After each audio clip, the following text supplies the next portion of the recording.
preservation of just that energy, man, just for the main set. As I get later into workout, I don't mind actually doing more reps on the way up, because by then I've done the heavy stuff. So anything after is just blood flow, contraction. It's only these early sets in the workout that I tend to hold back quite a lot, just to save for that big set.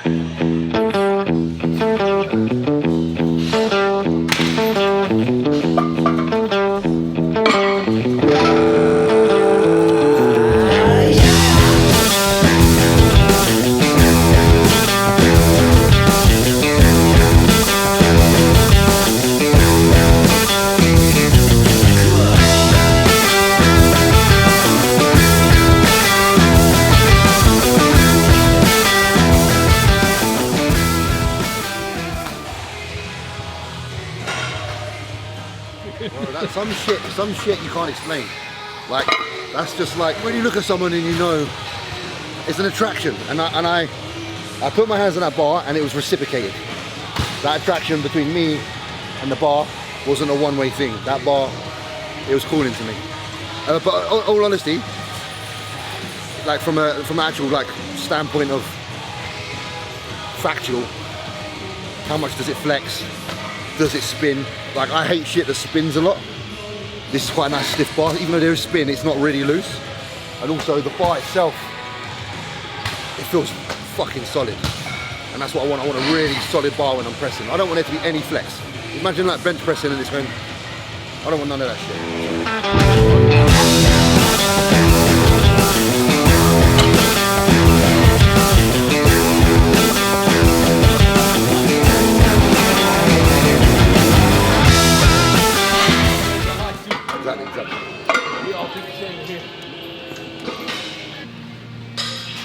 Thank you, bro. Good? How are you? You want to lift off and stay on it, or you just lift off? Just to lift off, that's it. Let's go.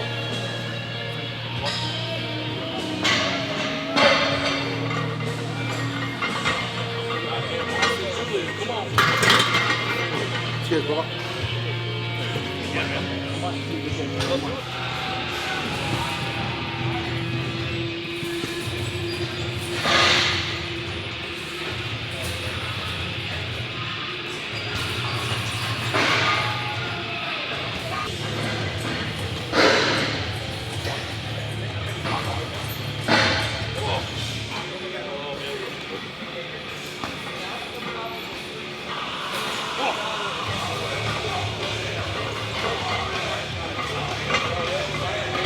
Come on, let's go. Yeah. Come on, let's go. It was a good set, James. Felt good, not too bad. You know, when you're traveling and that, it's not really an excuse to not try hard. Obviously, if you landed in a country yesterday, I wouldn't advise going in the gym and trying to do your big lifts. But I've been here for about a week now, so starting to acclimatise. Feeling a bit better now. I always do like a max set of like anywhere between like 6 and 10 reps, and then I'll back off on my second one a little bit, and then I kind of somewhat tighten up the form a bit, treat it more like what I'd call a bodybuilding set. But I think if you get the combination of the both, at the end of the day, you're not going to miss a beat, because you're attacking it with the weight and the ferocity, but you're also attacking it with the control and the tempo. So I think it's important to do both. Right, 3, 2, 1. Yeah, my ball. Let's go. Yeah. Real life fucking piece of stuff. Come on. Come on. Come on, let's go. Come on. Come on. Oh, yeah. Hell yeah. Come on, let's go. Let's go. Go. Yes, sir. Woo. Mike. Yeah, bud. Hey, you mind if I got a picture with you? Go ahead now.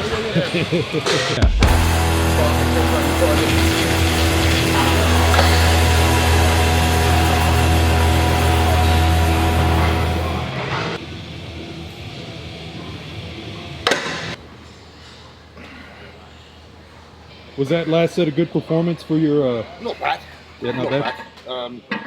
It's probably like about 85, 90% where I'm currently at.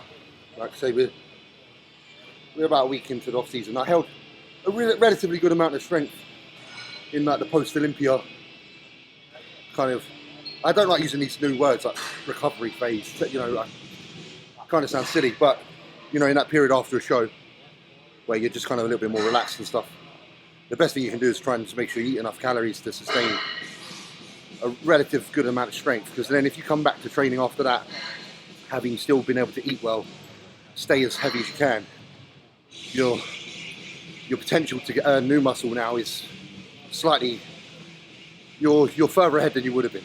You know, if you come out of a show and you rest to the point of that you regress in muscle mass and weight, you're gonna have to get that back before you even get a chance of building anything new. So I try my hardest to train at the right frequency after a show, so I'm not too often in the gym, so I'm not beating myself up too much, but also making sure I eat enough that I do recover, because I'm just trying to basically hold on to as much as I can until it's time to go, which is literally pretty much now. The beginning of the week was day one to the off season, so I want to be big. I want to be big by like April, because April's a target for me. So yeah. So this machine, it's pretty good because you can. My advice on here is the first set you want to load all the middle pegs, so the weight is consistent throughout the whole movement. And then once you start to fatigue and get to like your second set, I like to distribute some of this weight to the top, so that when it's lockout, you actually reduce some of the load, so it eases off a little bit. Because ultimately what you want to do when you're training is you want to get the contraction short. If you can't get a contraction short, you're missing out. That way it just lets you keep the weight heavy in the stretch position, which is where you're stronger, but also it drops off enough that you can get it short as well. Again, I don't like to be too technical with training, and I'm not like a guy that's going to tell you how to suck eggs, but it's pretty simple on this. There's 3 pegs. Use the middle peg, then use the middle and the top peg. Pretty much job done.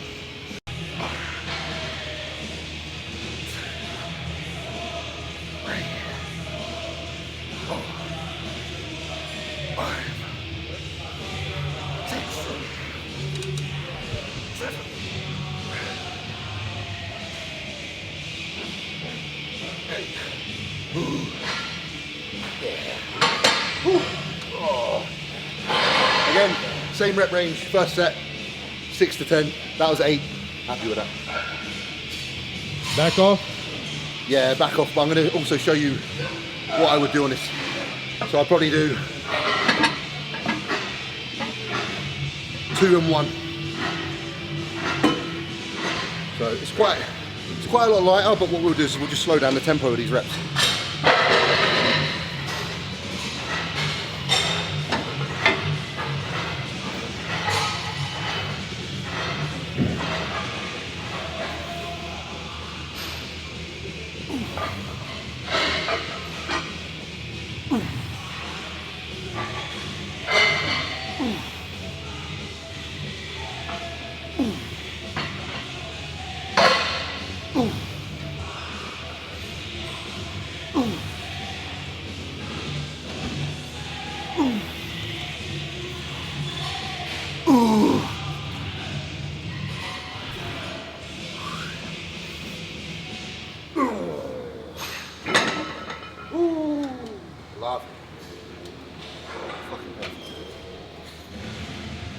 As a professional bodybuilder right now, right in the middle of a generation I looked up to, and then a changing generation, and I feel very responsible to try and teach the generation, or show the generation that's coming up, you know, those fundamentals that I followed. Like, I'm looking at this poster in front of me of obviously Johnny and Branch, and then my vision of bodybuilding is pretty much depicted in their physiques and them on that poster. So I'm at a time where I'm just like, I'm hoping to do what they done for me to the people that are following. And it is hard. It feels like we're fighting a bit of a tidal wave of influence that isn't necessarily the same as us. So, you know, I'm just encouraging people that are going to watch these videos to just, you know, spread the message. You know what Gasp's all about. Like, it's about doing this and doing this properly, you know. So I suppose, yeah, I just want to say, stay true to it, man. Like, lift to lift, bodybuild to bodybuild, It ain't about attention. It ain't about followers. If you do well in something and you're great and you become a champion, you'll get followers. You'll get people that support you.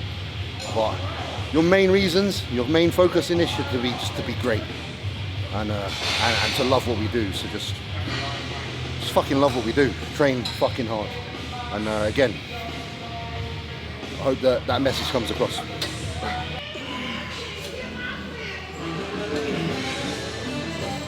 Lateral raise really, really heavy, and honestly, it did hit my shoulders a bit, but I think I was mostly just hitting my upper back and traps. So now, like when I'm doing my laterals, I'm very focused on pushing out.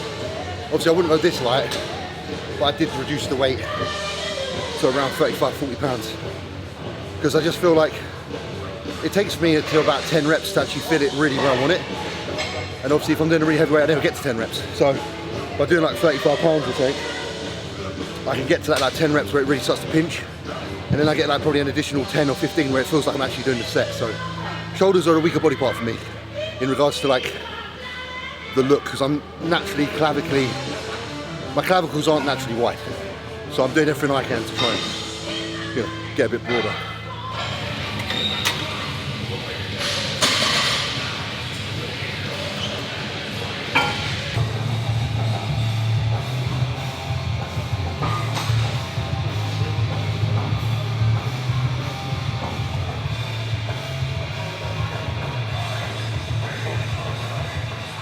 Coming slight, I think I like a cable fly coming down slightly. I feel like you get a bit of without trying to be scientific, I think the pec minor, it's like when you do a dip and you kind of do that. Yeah. So I get quite a good feel on that. Not so much if I do that. I feel flies with a dumbbell incline fly, but like a stationary like little deck, not so much.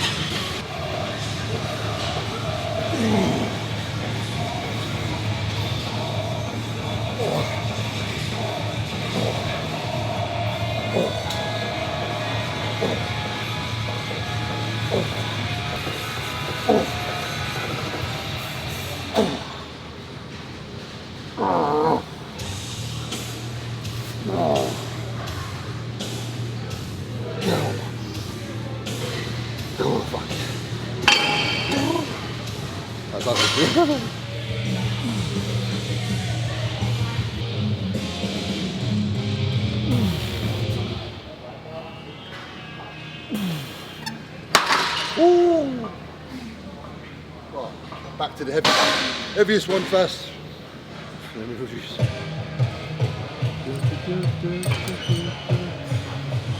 We were just talking about triceps, what works, what doesn't. So I found for years I was doing this. Let me take some weight off. For years I was doing this like this, like quite far away and like that. The minute I brought myself forward, elbows tight and let the stretch occur and push down, the minute the back head of my triceps started to grow. So by having my elbows forward and pressing, it definitely didn't recruit the rear of my triceps. Bringing it back and letting it stretch and push it down made the back of my actual tricep grow. So just little things, you can write down a movement on the plan for somebody, but how you execute that movement dictates progress or not. I spent the majority of my career, even in my early years as a pro, my triceps were flat. Last 2 years since doing these like this, round.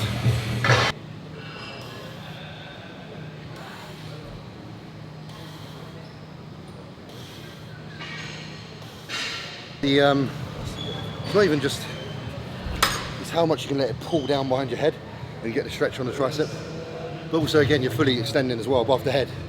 So you can't cheat, you can't use any secondary kind of muscles, because your triceps pretty much the only muscle that can engage over your head. So if you're lacking perhaps triceps, maybe it's just a case of incorporating at least one overhead movement into your workouts.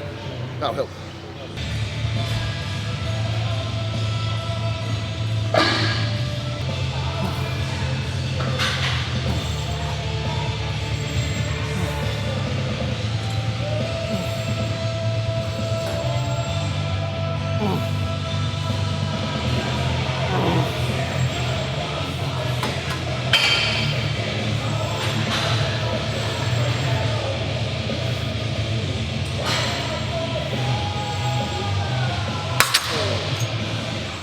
this again, but now we do the opposite to what we did earlier. So I won't be like that, I'll be like that, and then do this grip, like that. And instead of having our elbows tucked by side like the first movement like this, we'll bring them slightly forward, and we'll just lock like this. That I find hits a little bit more of the outer tricep.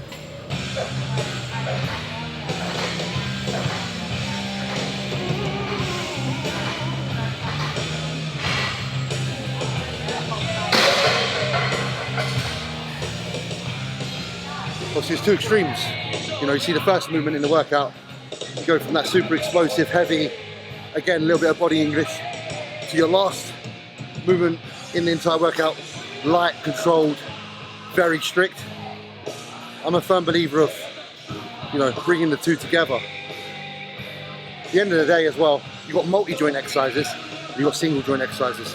I believe with the multi-joint exercises like a squat, leg press, bench press, you can get more aggressive with because you're sharing the load between multiple joints. So therefore they're all having a certain amount of absorption of that impact. When you're training a singular joint movement, like a leg extension or a tricep extension, all of that load, all of it is going through one joint. So the risk of injury is a lot higher. So you'll notice when I'm doing a single joint exercise, the precision is super locked in. There's no point in risking it. You blow a tricep, that could be your career. So just take that into account. You're more durable during a multi-joint exercise than you are on a single joint.